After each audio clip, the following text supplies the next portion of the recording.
culto lá no buffet era algo especial para nós, porque nós não tínhamos igreja e o pastor decidiu trazer o pessoal do apartamento para um salão.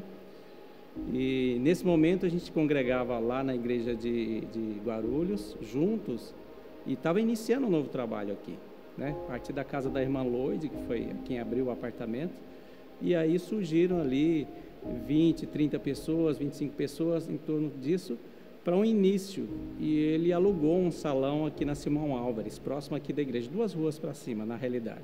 Era um salão de festas que disponibilizava aos domingos, que eles não tinham movimento domingo, para que nós fizéssemos os nossos cultos, né? E esses cultos eram, a princípio foi às 18 horas mesmo, que o pastor queria fazer mais cedo, até pela distância que nós tínhamos que nos deslocar da Zona Leste, todo mundo era de lá, né? Os cooperadores, tinha poucas pessoas que eram daqui de fato.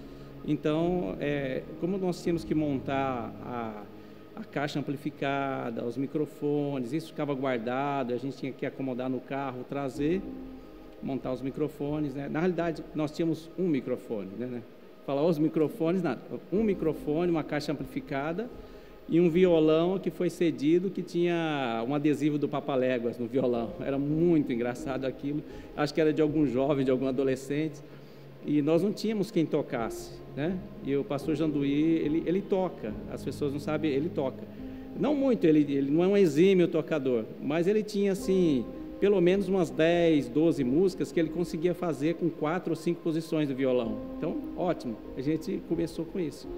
E para projetar as músicas, a gente só tinha um retroprojetor que era emprestado de Guarulhos, né? E nós usávamos esse retroprojetor, que só o Ravi, que tinha na época 13 anos, era um adolescente que começava a manipular. E nós estávamos ali para arrumar cadeiras, para preparar a caixa de som, né, para o pastor Janduí usar, né? E Eliane, quando tinha coragem, porque ela era muito tímida, pegava o microfone e ajudava a cantar. Senão era o pastor mesmo, colocava no pedestal e ele mesmo tocava e dirigia o louvor com 4, 5 músicas, a mesma estrutura que a gente tem hoje do culto. E foi assim que nós começamos, amados, um trabalho ali, né? Tinha algumas pessoas que vinham de Sacomã, como a Isabel e o Ademar, nos visitar, a Boniana, né? O próprio pastor Delfim, que ainda estava ligado a Guarulhos, que vinha para dar um apoio a esse culto, o Luiz, né?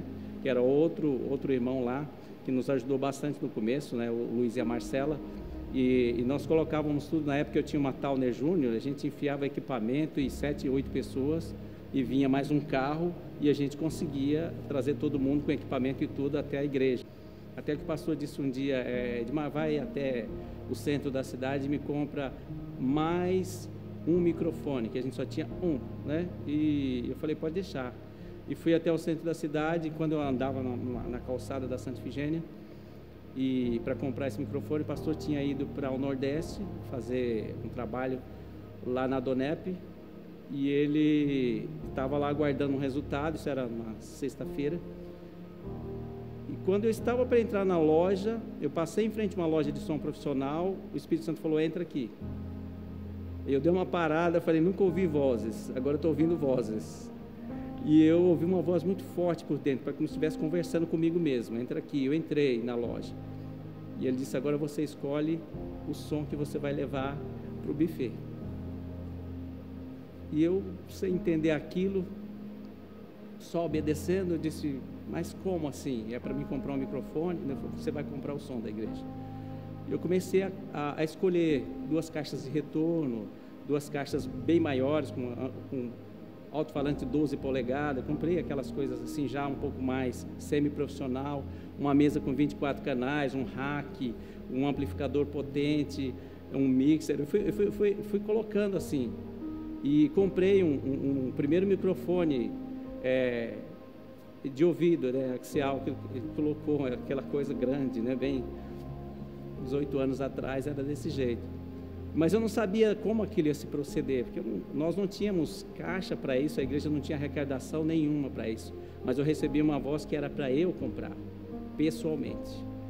E eu fiz aquilo. Na época a gente gastou, comprei, mas antes disso eu liguei. E o pastor perguntou, comprou já o microfone lá do Nordeste? Eu disse, não, pastor, recebi uma voz agora por dentro e mandou que eu comprasse o som completo da igreja. Ele disse: como assim, meu filho? Eu vou obedecer? Você já falou com a sua esposa? Eu falei: acabei de ligar para ela. E o que ela disse? Ela falou que eu obedecesse à voz do Espírito. E eu só obedeci. Entrei na loja, um turco que nunca tinha me visto aceitou que eu pagasse aquilo em 3 cheques. E eu fiz 3 cheques para ele, um para cada semana. Não sabia como ia pagar também. Eu estava aprendendo sobre fé, e fé é um desafio muito grande, que você não vê, você acredita que aquilo vai acontecer. E eu disse para ele: olha, eu não tenho cartão de crédito, eu tenho cheque. Ele falou: eu não trabalho com cheque, mas para ele eu faço. Ele disse que para mim fazia. Falou para o vendedor: mas a gente não trabalha assim. Eu já disse que a gente só trabalha com cartão. Ele falou: não, mas eu quero que você venda, pode vender para ele, você pode vender. E eu paguei, dei 3 cheques, vim com aquele material, e o pastor, toda vez que eu ligava, falava: mas como é que você vai fazer? Eu falei: amanhã eu preparo esse material, eles me entregam no sábado, e eu levo no domingo para a gente ter o culto. Você vai estar de volta e a gente vai ter o culto na igreja com um som novo. E foi isso que aconteceu. E o mais importante, às vezes as pessoas não compreendem muito essa questão do semear, e eu acho que às vezes com o tempo no coração da gente, a gente perde um pouco desse impacto. Mas eu sei que eu recebi proposta de serviço, eu fazia prestação de serviço, que comprava 3 vezes aquilo que eu gastei com a igreja. Fechei contratos naquele mês, eu tinha uma empresa começando na época, e isso foi para mim uma prova daquilo que, como Deus é fiel, quando nós somos fiéis a obedecer a voz por dentro. Deus é fiel. E quando o pastor chegou, nós tínhamos um som completo, né, montado. A gente tinha uma Medusa para 12 microfones, era muito, muito legal. Já comprei com tudo, e o som não ficava mais na frente, já ficava lá atrás na igreja. Comprei com extensão de cabo e tudo. Pois bem, então nós tínhamos uma promessa do Bispo Guto para estar vindo para o buffet e fazer assim, uma pré-inauguração do ponto de pregação. E ele era supervisor na época geral do ministério, então ele foi convidado. Ele era diretor executivo, na realidade, né? Tinha nomeado, e naquela época, Verbo da Vida, a gente estava contando aí com 20, 25 igrejas no máximo, né? Quando nós viemos para estar no Verbo, era 16 igrejas. Aí, nessa época já tinha 20, 25 igrejas, e o Bispo Guto era... E ele estaria conosco. E durante a semana eu fui muito movido para buscar algo para registro. E eu comprei a câmera, porque era um desejo meu também no particular. Comprei e falei: vou comprar e vou registrar o primeiro culto nosso oficial, como inauguração do buffet. E aí já tinha o som, ele esteve conosco, então a gente pôde registrar as imagens daquele primeiro momento inaugural que o Bispo Guto veio para oficializar o ponto de pregação de Pinheiros. E foi um tempo maravilhoso, né? Segurar aquela câmera, como eu já disse em outras entrevistas, né? O Bispo Guto falou por 1h10, mais ou menos, eu segurando a câmera sem poder tremer muito à distância. Mas a gente conseguiu captar algumas imagens, assim ficou no registro. E o Golden Tower, a gente começou numa sala para 45, depois 60 pessoas, cabia ainda na mesma sala, mas os cultos aí acrescentou um culto a mais, né? Culto de terça a gente alugava uma sala menor, aí nós éramos nômades dentro daquele hotel, né? Onde ia cabendo, a gente ia mudando de sala. Não, aqui não dá, então hoje tem uma convenção muito grande, vocês vão para o último andar. Nós fizemos alguns cultos, a gente fez na sacada do hotel, porque era o único espaço que tinha no hotel para alocar, já estava tudo pré-locado, e nós não tínhamos condições de assegurar para o hotel um pagamento, dizer: olha, a gente quer essa sala vitalícia. Então era assim, aonde dava, né? Então era uma igreja bem nômade dentro do hotel Golden Tower. A hora está no 8º andar, a hora descer para o 2º, e aí vai. E isso aconteceu, e chegou um tempo, houve a visita do pastor Band, né, no hotel, com a Paula, com a Mama Jane, outros pastores, Guto, que esteve aqui, e nós registramos isso, E isso, eles ficaram muito empolgados conosco e falaram, o pastor Bando falou, Janduí, vamos procurar outro lugar maior, porque nas salas já estavam ficando pequenas, a gente já tinha sala conjugada e tinha crianças chegando na igreja, a gente já tinha mais de 20 crianças na igreja e bebês, né? A Isabel grávida da Júlia, a Ana grávida dos 2 gêmeos e crianças chegando, bebês chegando. E o pastor, só tinha o Ravi, mas tinham outras pessoas que tinham crianças, né? Aí houve a chegada da Tati Orlando, houve a chegada também mais próxima, o pastor Lelo nessa época já tinha saído logo no comecinho do hotel de Guarulhos para estar congregando conosco.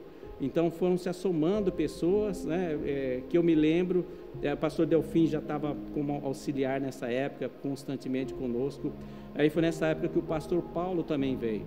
Ele era de um outro ministério e resolveu estar conosco por tempo. Então nós já tínhamos um pianista que era o pastor Paulo, nós tínhamos o filho do pastor Delfim, que já tocava bateria, então nós tínhamos também o guitarrista, também filho do pastor Delfim, que estava conosco, e aí já tinha um grupo de louvor começando ali, a Dani da Jô já cantava junto com o Ravi já estava cantando, então nós tínhamos como adorar, e aquilo foi crescendo, aumentando, as pessoas foram se agregando, de forma que nós não tínhamos mais lugar para as crianças e para os adultos, e ficou pequeno, e passou-se janeiro, não consegui encontrar um prédio, a gente tinha um rema para inaugurar em março, então nós estávamos muito assim, chegou o mês de fevereiro e nada, daí quando foi meados de fevereiro, meio do mês de fevereiro, nós tínhamos um prédio ou outro quase que definido,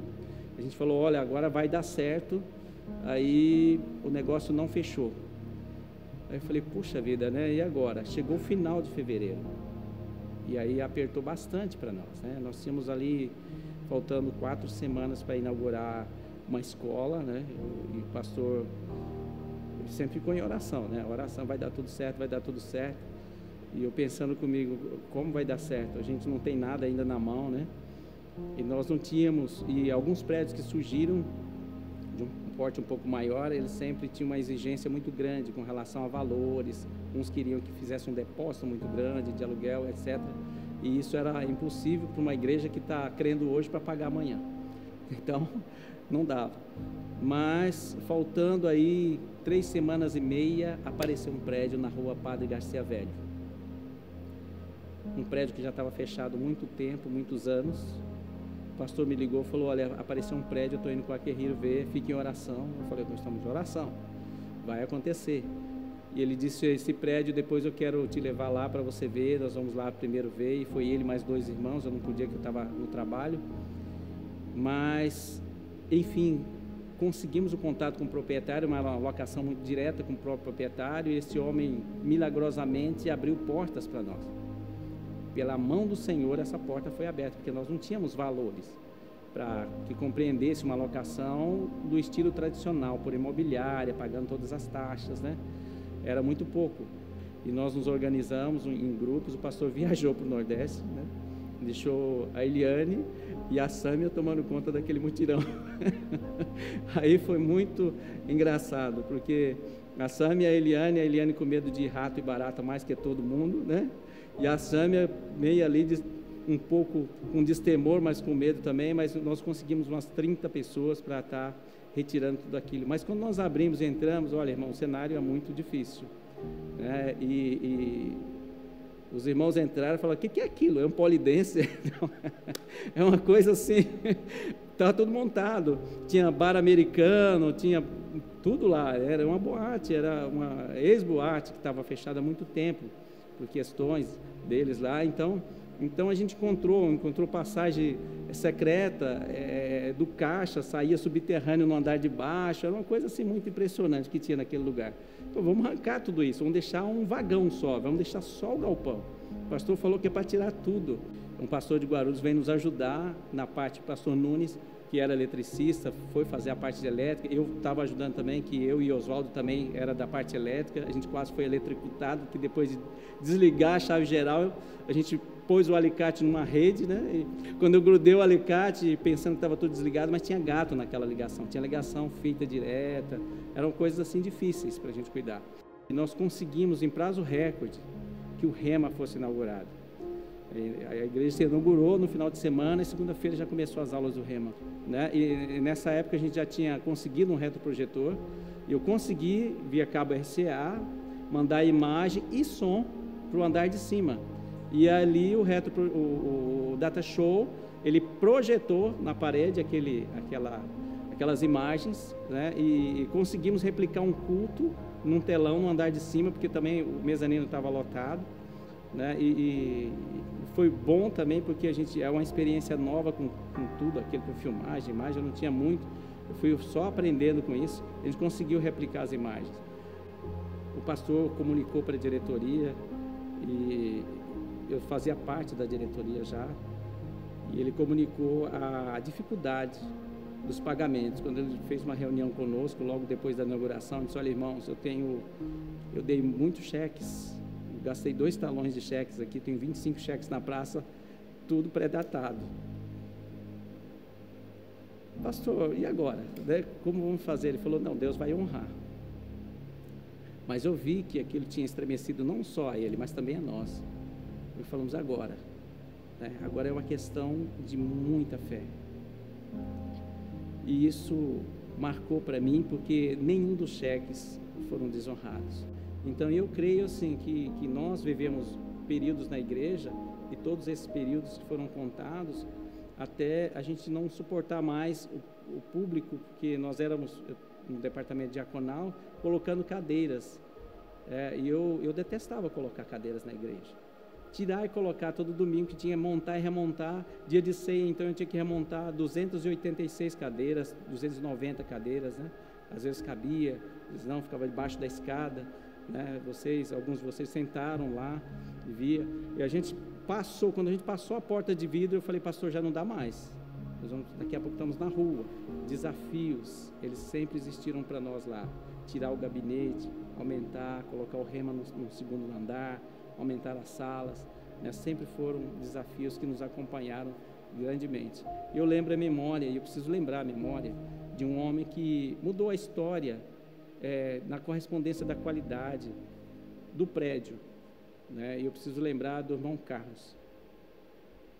Este homem foi um homem de muita importância para nós.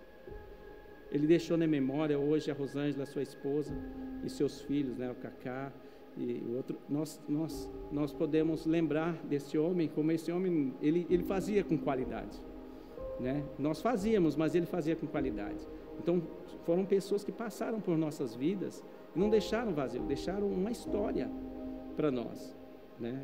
De escrito. Então são pessoas que marcaram, e a gente não pode deixar de lembrar de Geadã, que revolucionou o nosso louvor, passou por aqui.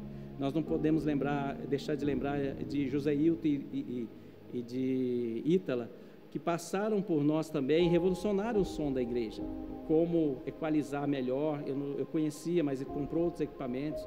Nós não podemos esquecer de pessoas, alguns estão conosco ainda, mas de pessoas que marcaram a igreja de uma forma a elevar o nível, pessoas que chegaram, né?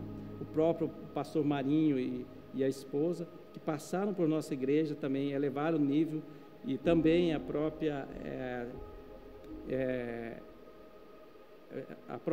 as próprias pessoas que passaram por nossas vidas lá, elas traziam e acrescentavam muitas coisas, né? E esse foi o episódio que nós podemos dizer que a Padre Garcia Velho escreveu em nossas vidas, né? Com histórias e com experiências marcantes.